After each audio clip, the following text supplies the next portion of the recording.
चलो मेरे मित्रों, आज डिस्कस करेंगे हम बिहार पुलिस के टॉप और बेहतर क्वेश्चन। क्या आप भी बिहार पुलिस के सिलेक्शन की राह देख रहे हो? क्या दिल में इच्छा है कि बिहार पुलिस में सिलेक्शन हो जाए और वर्दी आपके कदम चूमे? तो आप इस क्लास में बेहतर टॉप क्वेश्चनों के साथ मैं लेके आया हूँ। आपका काम है इस क्लास को मात्र 15 मिनट देकर लास्ट तक जरूर देखना। एक बहुत बड़ा सेशन लेके आने वाला हूँ मैं बिहार पुलिस का, जो लाइव कराऊंगा। वो दिन के समय रखेंगे। अभी मैं थोड़ा सा टाइम से फ्री होता ही वो सेशन पूरा करवाने वाला हूँ। उसमें कम से कम 100 से 150 क्वेश्चन देखेंगे, जो आपके पेपर के लिए इंपॉर्टेंट रहेगा। पहला क्वेश्चन क्या कह रहा है? गांधी जी दक्षिण अफ्रीका से कब गए थे, ये पूछ रहा है। दो क्वेश्चन बनते हैं, एक तो कब लौटे थे और एक कब गए थे।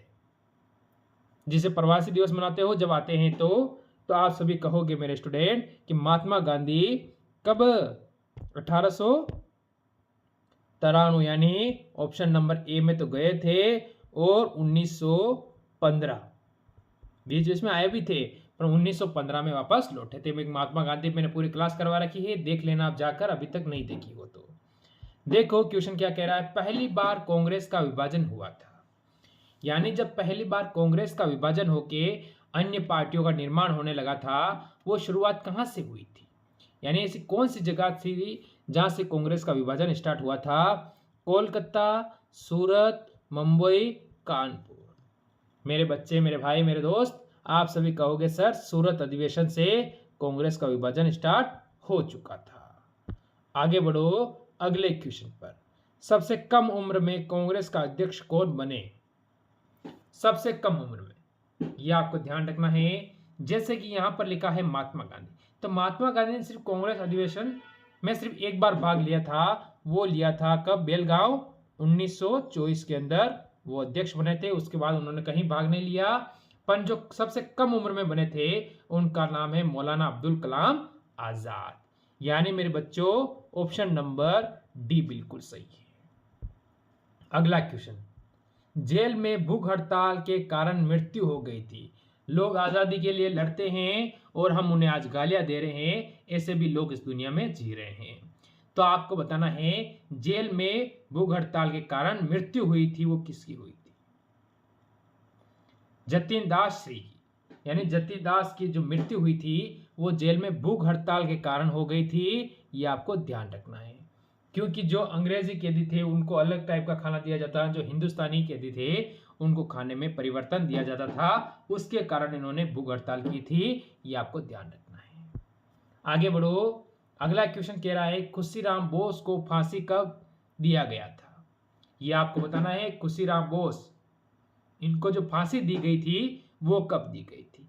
बढ़िया बढ़िया क्वेश्चन है, लाजवाब क्वेश्चन है, दमदार क्वेश्चन है। बस आपको इस सेशन को पूरा देखना है और लाइक शेयर करता रहना है, और अभी सब्सक्राइब वाला बटन नहीं दबाया तो दबा देना है।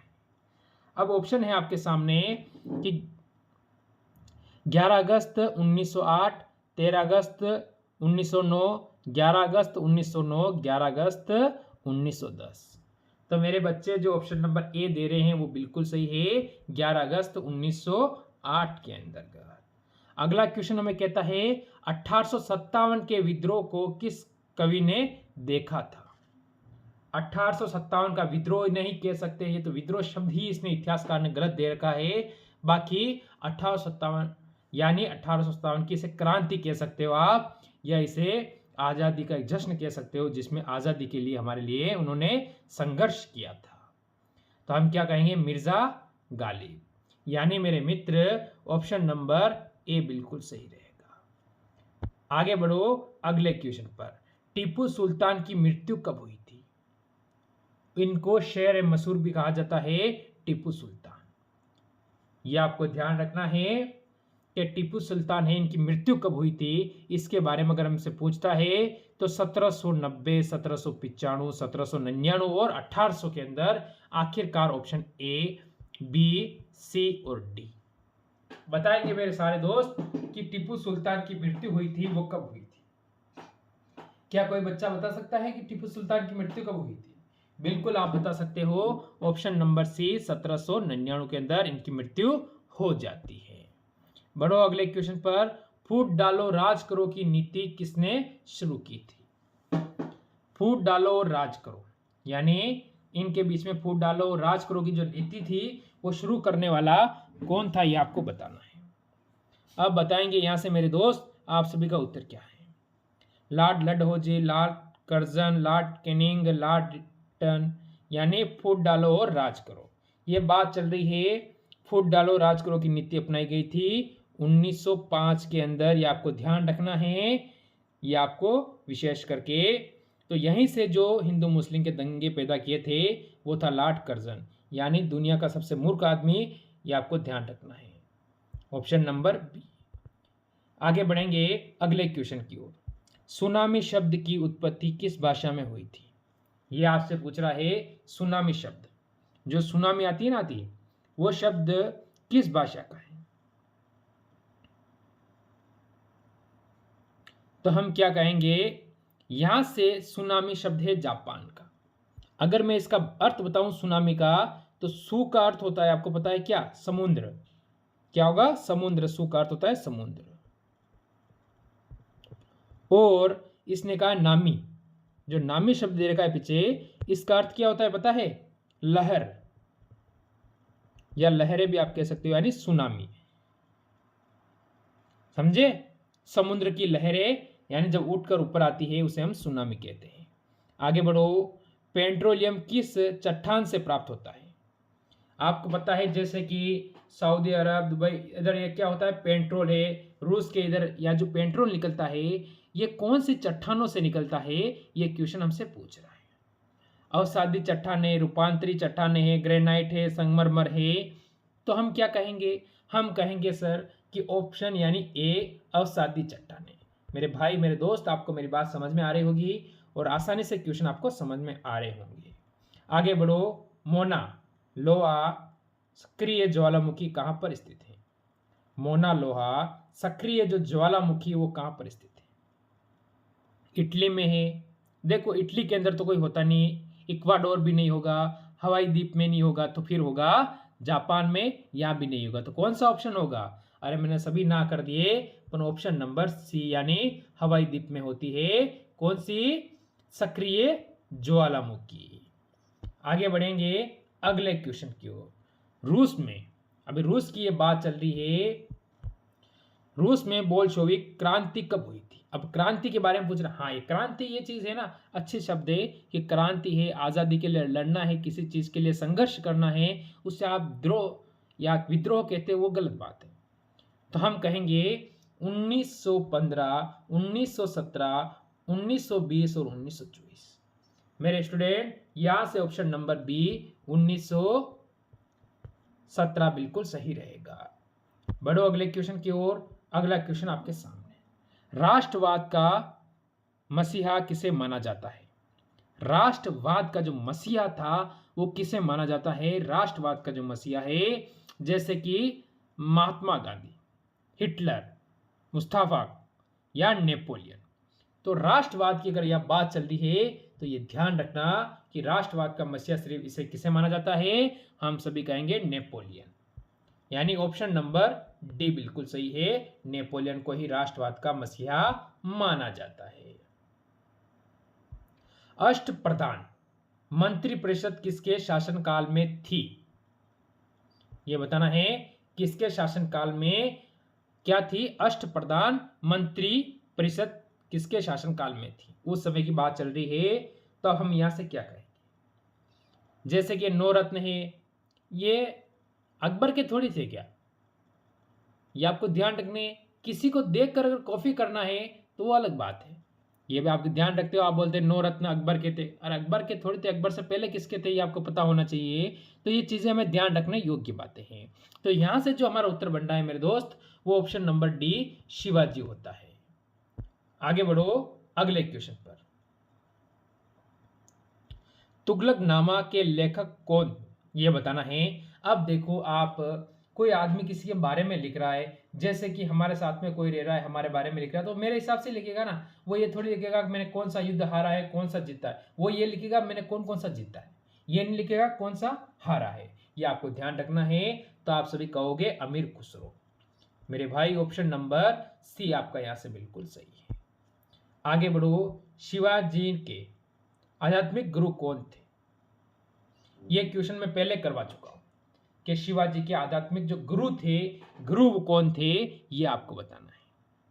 तो शिवाजी के गुरु के बारे में पूछा है तो आप सभी बता दोगे कि सर शिवाजी के गुरु क्या था? रामदास। यानी रामदास का मतलब होता है ऑप्शन नंबर बी। आगे बढ़ो अगले क्वेश्चन पर। ये कह रहे हैं शिवाजी की माता का नाम क्या था? बढ़िया क्वेश्चन है और बड़े बड़े कंपटीशन एग्जाम में एक क्वेश्चन पूछा जाता है। मेरी बात आप समझ रहे होंगे। जो क्वेश्चन अभी आपके सामने दिख रहा है ना, ये बड़े बड़े टॉप लेवल के क्वेश्चन है, या टॉप लेवल के। आपको महाराणा प्रताप के माता का नाम, पिताजी का नाम, या शिवाजी की माता जी का नाम, पिताजी का नाम, ये चीजें आपको याद होनी चाहिए। क्योंकि ये तो याद होनी चाहिए, तो यहां से हम कहेंगे कौन सा? जीजाबाई। यानी ऑप्शन नंबर ए आपका बिल्कुल सही है। आगे बढ़ो। बीरबल के बचपन का नाम क्या था? बीरबल कहां का था? राजस्थान का था। तो बीरबल के बचपन का नाम क्या था, यह आपको ध्यान रखना है। तो आप सभी क्या कहोगे कि जो बीरबल था उसके बचपन का नाम कोई बता रहा है मेरा दोस्त, कि नहीं बता पा रहा है? आप कहोगे सर क्यों नहीं बता पा रहे, कोशिश तो हम कर रहे हैं। तो चलो आप कहोगे महेश दास नाम था बीरबल के बचपन का नाम। यानी ऑप्शन नंबर जो बच्चा डी देता है वो बिल्कुल सही है। बढ़ो अगले क्वेश्चन पर। शिवाजी का अंतिम आक्रमण किस पर था, ये आपको बताना है। शिवाजी ने अपना अंतिम आक्रमण किया था, यानी लास्ट अपने जीवन का जो अंतिम आक्रमण था वो उसके बारे में ये कह रहा है, वो किसके ऊपर था? नासिक, नागपुर, सूरत, कर्नाटक, ये चार ऑप्शन आपके सामने हैं। और शिवाजी का अंतिम आक्रमण ऑप्शन नंबर डी कर्नाटक के ऊपर था। बढ़ो अगले क्वेश्चन पर। जयपुर शहर की स्थापना किसने करवाया था? जयपुर शहर की स्थापना किसने करवाया था, ये आपको बताना है।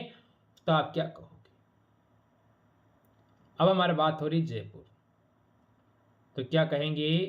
तो जयपुर जो शहर है मेरे दोस्त, इसकी स्थापना करवाई थी सवाई जयसिंह ने। सवाई जयसिंह का मतलब होता है ऑप्शन नंबर बी, यहां से बिल्कुल सही रहेगा आपका उत्तर। बढ़ो एक और क्वेश्चन की ओर। जिंदा पीर के नाम से किसे जाना जाता है? जिंदा पीर के नाम से किसे जाना जाता है? जो कौन है? ये एक मुगल है, एक मुगल है। और इसकी मृत्यु हुई थी, आपको पता होना है, 1707 के अंदर। बताओ, यहां से मुगल साम्राज्य कमजोर पड़ चुका था। अब बताएंगे सारे दोस्त कि जिंदा पीर के नाम से किसे जाना जाता है। तो मेरे जो बच्चे कह रहे हैं औरंगजेब ऑप्शन नंबर डी, वो बिल्कुल यहां पर सही रहेंगे। बढ़ो अगले क्वेश्चन पर। क्वेश्चन का कहना है हमें शिवाजी के साम्राज्य की राजधानी क्या थी? शिवाजी का जो साम्राज्य था उसकी जो राजधानी थी वो क्या थी? कोई बच्चा बताएगा मेरे को कि शिवाजी के जो साम्राज्य था उसकी राजधानी क्या थी? बताओ, कोशिश करो। आप सभी कहोगे सर रायगढ़। यानी ऑप्शन नंबर डी जो बच्चा दे रहा है वो बिल्कुल सही है। ऑप्शन नंबर डी जो बच्चा दे रहा है वो बिल्कुल सही रहेगा। यहां पर बढ़ेंगे अगले क्वेश्चन की ओर। मुगल काल की राजकीय भाषा क्या थी? मुगल काल की राजकीय भाषा क्या थी, आपको बताना है। बताओ, मुगल काल की जो राजकीय भाषा थी वो क्या थी? क्या कोई बच्चा बता सकता है मुगल काल की राजकीय भाषा क्या थी? आप कहोगे फारसी। फारसी का मतलब मेरे दोस्त ऑप्शन नंबर यहां से सी हो जाएगा। ये आपको ध्यान रखना है, फारसी का मतलब हो जाएगा ऑप्शन नंबर सी। आगे बढ़ो अगले क्वेश्चन पर। किस मुगल बादशाह को घृणित कायर कहा जाता है? यानी उसे कायर कहा जाता है, वो ऐसा मुगल बादशाह कौन है? आप क्या बताओगे कि कौन सा ऐसा मुगल बादशाह है जिसे कायर कहा जाता है? तो फारूक सियार। यानी ऑप्शन नंबर मेरे भाई जो बच्चा बी दे रहा है ना, वो बिल्कुल सही है। बढ़ो अगले क्वेश्चन की ओर। बताओ इसका उत्तर क्या है। शिवाजी के पिताजी का नाम क्या था? मैंने कहा था कि आपको उनके माता पिता के नाम पता होना चाहिए। तो इसने कहा है कि भाई शिवाजी के पिताजी का नाम क्या था। तो मैं बता दूं मेरे स्टूडेंट कि शिवाजी का पिताजी का नाम था शाहजी भोसले। यानी ऑप्शन नंबर यहाँ से जो बच्चा ए दे रहा है वो बिल्कुल सही है। तो ये थे आज के टॉप क्वेश्चन। जरूर कमेंट करना आपके कितने क्वेश्चन सही हुए हैं। मिलते हैं कल एक और बेहतर क्लास के साथ। सभी को मेरी तरफ से जय हिंद, जय भारत।